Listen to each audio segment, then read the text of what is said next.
Did you ever want to watch a game designer rank all Spider-Man games, but spending 4 hours and 30 minutes for that is too much, even if it's across multiple parts in a playlist? Well, then this video is for you.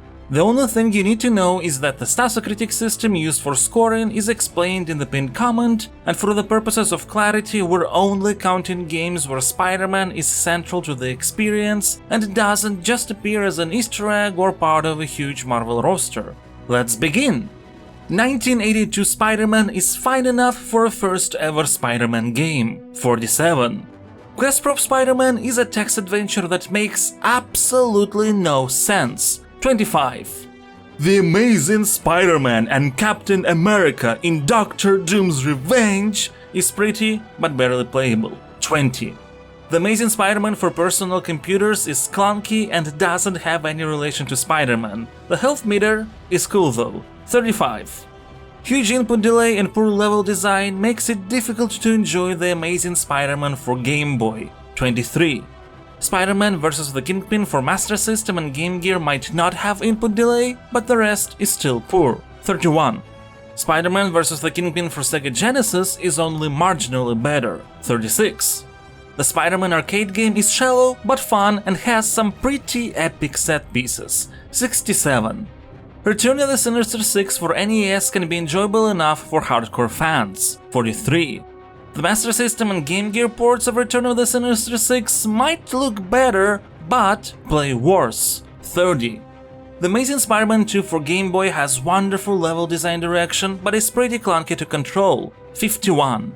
Spider-Man and X-Men in Arcade's Revenge has awesome music, but plays poorly, 38. The Game Boy port of Arcade's Revenge is technically not a broken game, but it's borderline unplayable, 23. The Spider-Man vs. the Kingpin remaster for Sega CD has greatly improved gameplay and newly added awesome, cheesy cutscenes, 61. The Amazing Spider-Man 3 for Game Boy is pretty infuriating, 24. Another port of Arcade's Revenge, this time for Game Gear, is somewhere in between the console and Game Boy versions, 30. Spider-Man and Venom Maximum Carnage is actually a good but somewhat difficult and repetitive beat-em-up, 70. The animated series Spider-Man game for SNES is as disappointing as most other old Spider-Man platformers, 31.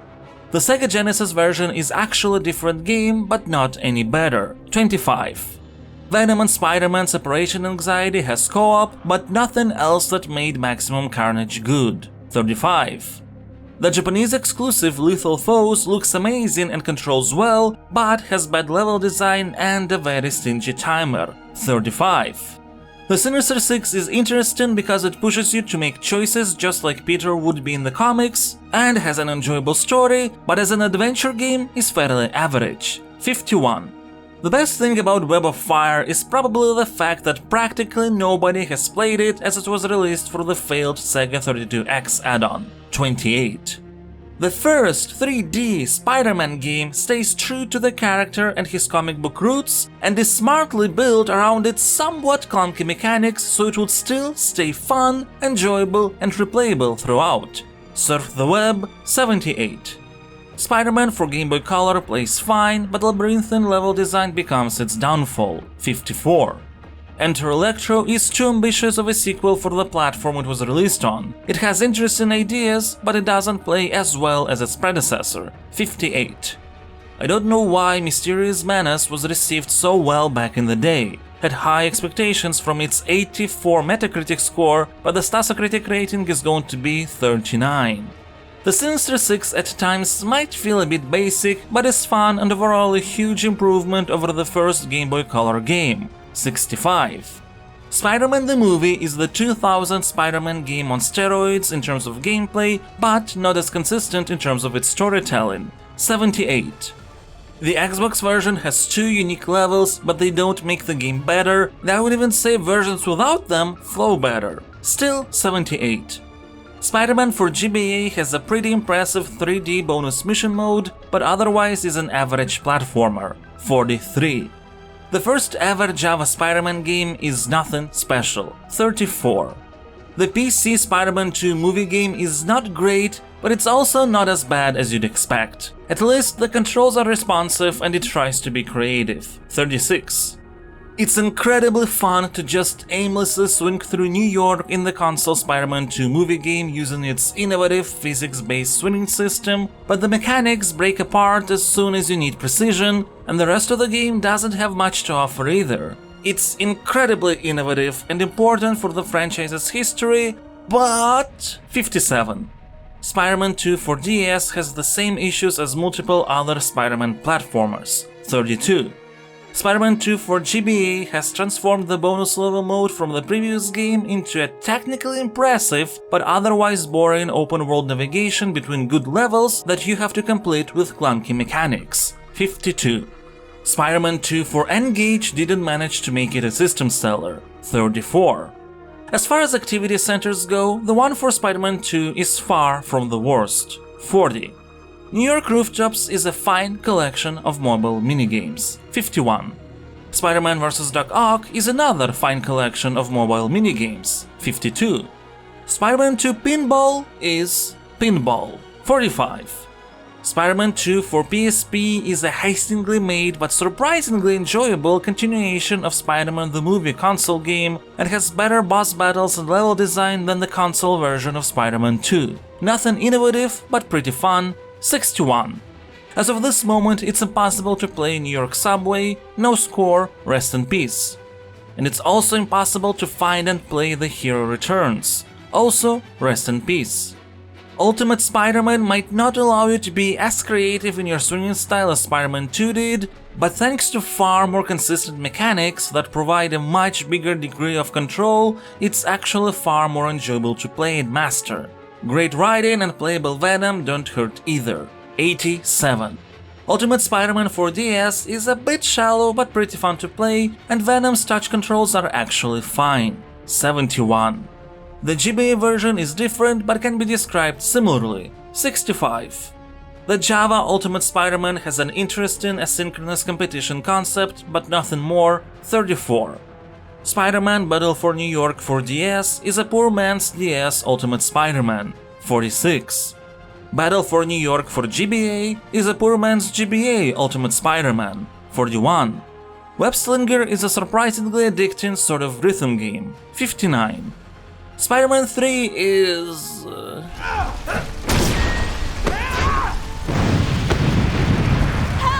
Please! Someone! 44. I'm going to die! The old-gen version of Spider-Man 3 is underrated and actually surprisingly fun, particularly on the Wii, where you chuck the Wiimote and nunchuck around to swing through the city. 66. Spider-Man 3 for DS decided to take Ultimate Spider-Man's Venom touch controls and make a much more complicated system based on that for the entire game. It didn't work out. 34. Extremely underrated, Spider-Man 3 for GBA is a really fun platformer and has an interesting way of showcasing the power of the black suit. 75. Spider-Man 3 for mobile phones is nice for a mobile phone title. 61. I don't know why Spider-Man needs a match 3 game, but it's a nice match 3 game. 65. Friend or Foe has incredibly polished beat-em-up mechanics that might seem simple, but it's just a joy to mix up all your moves. The game itself, though, is sadly very repetitive. 55. The PSP Friend or Foe is actually a different game and showcases how hard it can be to get the core beat-em-up mechanics right. 42. The Friend or Foe for DS isn't much better. 40. Web of Shadows is an absolutely bonkers adrenaline rush of a game where everything just keeps escalating more and more, with an absolutely stupid story and pretty horrible writing that ruins everything. 65. The PSP and PS2 Web of Shadows is incredibly buggy, but has actually really funny dialogues and it might be worth checking out only because of that. 55. The DS Web of Shadows has an incredibly polished and pretty deep combat system and nice Metroidvania aspects, but it's ruined by absolutely horrible, unforgiving balance. 60. Toxic City is a very fun beat-em-up with a story that's told surprisingly well for a Java game. Unfairly forgotten, it deserves more recognition. 77. Toxic City HD is not a better version of Toxic City. 65.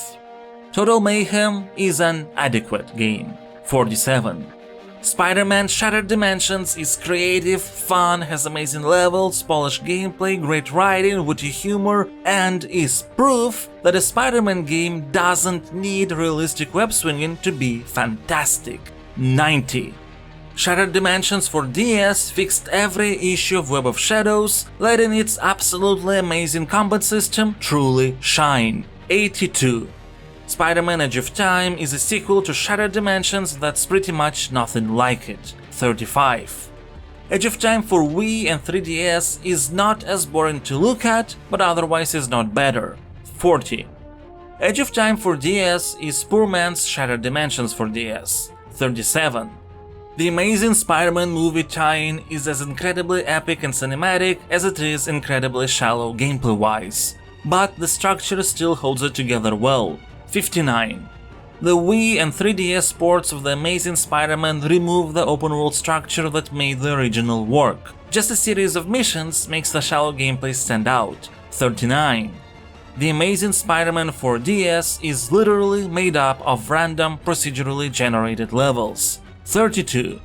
Amazing Spider-Man for iOS and Android is impressive as the first open-world Spider-Man mobile game, but nothing more than that. 43.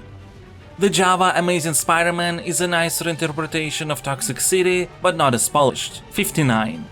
The Amazing Spider-Man 2 didn't really improve gameplay of the original, and it doesn't have its solid structure or epic set pieces to make it enjoyable. 36. Amazing Spider-Man 2 for 3DS is one of the worst games I have ever played in my life. 5. Amazing Spider-Man 2 for iOS and Android is surprisingly fun, but progression is grindy as it's balanced towards microtransactions. 62. The Java Amazing Spider-Man 2 looks great for the platform, but is incredibly shallow. 45. Spider-Man Unlimited was a really fun runner with a great loop of collecting various Spider-Man, women, and pigs. Shame it was closed down, rest in peace. Spider-Man Ultimate Power is a Java game that can give you some fix for Unlimited should you need it. Not as great, but also not going to be shut down. 72. Marvel's Spider-Man is not without issues, but it has one of the most emotionally compelling Spider-Man stories I have ever experienced in my life. The skill ceiling for web swinging is on the lower side, but that part is still as exhilarating as ever, and overall it's an incredibly polished foundation for any future Spider-Man title. 96. The City That Never Sleeps DLC package is fine, but only worsens the flaws of the base game. 85. Spider-Man Miles Morales should have been called Spider-Man 2, because with the exception of the story flow, it is better than the first game in absolutely every way. It's touching, exciting, fun to play, not long enough to become repetitive, an almost perfect Spider-Man experience. 100 out of 110. And this is it, folks! Here's the final list. There are some games that I didn't cover, I couldn't find a way to play them, but also they're not lost to history, so didn't deserve a rest in peace mention either. Now, before I start writing angry comments about the score for the 2004 Spider-Man 2 console game, I would suggest to first watch the video where I talk about it in detail, so you could understand where I'm coming from, and then write your angry comment. As a society, we have to learn to write angry comments after getting all the facts. But jokes aside, hope you had fun, and if there's any game you want to know more about, I list in the description what titles are covered in which videos, with appropriate links. Or go watch the 4-hour compilation of all videos, I would appreciate that as well. Thanks! Spider-Man, Spider-Man.